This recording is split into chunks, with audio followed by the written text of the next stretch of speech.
আসসালামু আলাইকুম রহমতুল্লাহি ওয়া বারাকাতুহু। আউযু বিল্লাহি মিনাশ শাইতানির রাজিম। বিসমিল্লাহির রহমানির রহিম। কোনো ধরনের ভূমিকা ছাড়াই সরাসরি বক্তব্য যাচ্ছি। আজকে যখন আমরা এই জায়গায় এসে দাঁড়িয়েছি, সহস্রাধিক শহীদের রক্তে ভেজা গালিচা মারিয়ে তিনি লন্ডন টু ঢাকার ব্যাক ফ্লাইট ধরলেন। সহস্রাধিক শহীদের রক্ত দিয়ে বেগম খালেদা জিয়াকে জেল থেকে বের করে নিয়ে আসা হলো। আজকে আমরা দেখতে পাচ্ছি এই শহীদের মাকে নিয়ে সম্ভ্রমহানি করা হচ্ছে। জনাব তারেক জিয়া, আপনি আপনার কর্মীদেরকে সামলান। এই লাগামহীন কর্মীদের কারণে আপনার অধঃপতন আসন্ন। আপনারা যদি শহীদের মাকে সম্মান দিতে না জানেন, এই জুলাই পরবর্তী বাংলাদেশের জনগণ আপনাদেরকে সম্মান দিবে না। প্রিয় লাকসামবাসী, খুব কম কথায় কয়েকটা কাজ আপনাদেরকে দিয়ে যাব। এখানে প্রশাসনের ভাইয়েরা উপস্থিত আছেন, পুলিশের ভাইয়েরা আপনারা উপস্থিত আছেন। আপনাদের দায়বদ্ধতা জনগণের কাছে, আপনাদের দায়বদ্ধতা গুলশানের কাছে নয়, আপনাদের দায়বদ্ধতা ধানমন্ডির কাছে নয়। অত্যন্ত পরিতাপের বিষয়, আজকে পুলিশ সদস্যরা এখানে যারা আছেন, আইন শৃঙ্খলা বাহিনী আপনারা যেখানে আছেন, অতীতে আপনাদেরকে ব্যবহার করে আপনাদের ঊর্ধ্বতন কর্মকর্তারা তাদের পদ পদবি বাড়িয়ে নিয়েছিল, আপনাদেরকে ব্যবহার করেছে। আল্লাহর দোহাই লাগে, উপরে আল্লাহ নিচে জমিন, নিজেকে আর ব্যবহৃত দিয়েন না। আপনারা ন্যায়ের পক্ষে থাকেন, ইনসাফের পক্ষে থাকেন। কোন রাজনৈতিক দল নয়, বাংলাদেশের জনগণ আপনাদের পক্ষে থাকবে।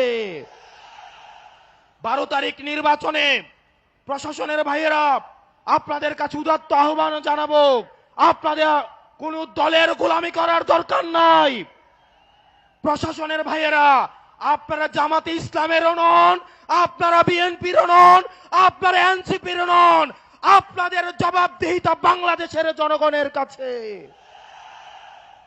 আজকে যদি আপনারা ভোট চুরি করে, লাইলাতুল ইলেকশন করে, রাতের ভোট দিনের ভোট রাতে করে, জনগণের ভোট চুরি করে আপনারা নির্দিষ্ট কোন দলকে ক্ষমতায় নিয়ে যান, আপনাদের সন্তানদের কাছে আপনারা দায়বদ্ধ থাকবেন। প্রিয় মিডিয়ার ভাইয়েরা, অত্যন্ত পরিতাপের বিষয়, এই জুলাইয়ের পরেও এই মিডিয়ার ভাইয়েরা দালালি বন্ধ করে নাই। সময় টেলিভিশন, 71 টেলিভিশন, ডিবিসি আবার তারা দালালি শুরু করে দিয়েছে। আল্লাহ সাক্ষী, আমি সাক্ষী, আমি দেখেছি এজেন্সিতে এই রিপোর্ট লিখে দেয়, ডিবিসি 71 সময় টিভি সেই রিপোর্ট তারা পাবলিশ করে। এই ডিবিসি 71 এবং সময় টেলিভিশন হাত বদল হয়েছে, কিন্তু চরিত্রের বদল হয় নাই। আপনাদেরকে আবারও জনগণের কাঠগড়ায় দাঁড় করাবো ইনশাআল্লাহ।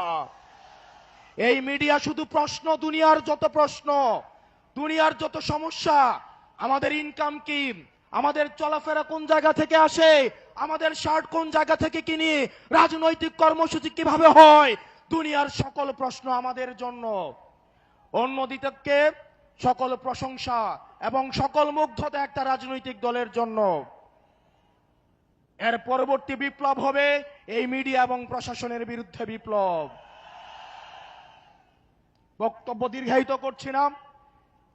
মিডিয়া এবং প্রশাসন বাংলাদেশকে সুখী, সমৃদ্ধ এবং উন্নতি করতে হলে আপনাদের প্রয়োজন রয়েছে।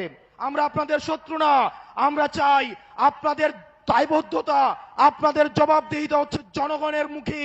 আপনারা কোন দলমুখী না হয়ে আপনারা জনগণমুখী হন, জনগণ আপনাদের নিরাপত্তা দিবে ইনশাআল্লাহ। ইনকিলাব, ইনকিলাব, ইনকিলাব, ইনকিলাব, আপোষ না সংগ্রাম, দালালি না রাজপথ, দালালি না রাজপথ। সর্বশেষ, যিনি স্বপ্ন দেখছেন একজন প্রধানমন্ত্রী হবেন, উনি যখন একজন তৃতীয় শ্রেণীর আলাপ আলোচনা মঞ্চে উঠে দাঁড়িয়ে করেন, সেগুলো আমাদেরকে তাড়িত করে। জনাব তারেক জিয়া, আপনি যেভাবে গুপ্ত গুপ্ত বলে আপনার নিজের নেতাকর্মীদেরকে হত্যাযোগ্য করে তুলছেন, গত 17 বছর কিভাবে ফ্রিল্যান্সিং এর মাধ্যমে দল পরিচালনা করেছেন সেটা একবার নিজেকে প্রশ্ন করে দেখেন। আসসালামু আলাইকুম ওয়া রাহমাতুল্লাহি ওয়া বারাকাতুহু।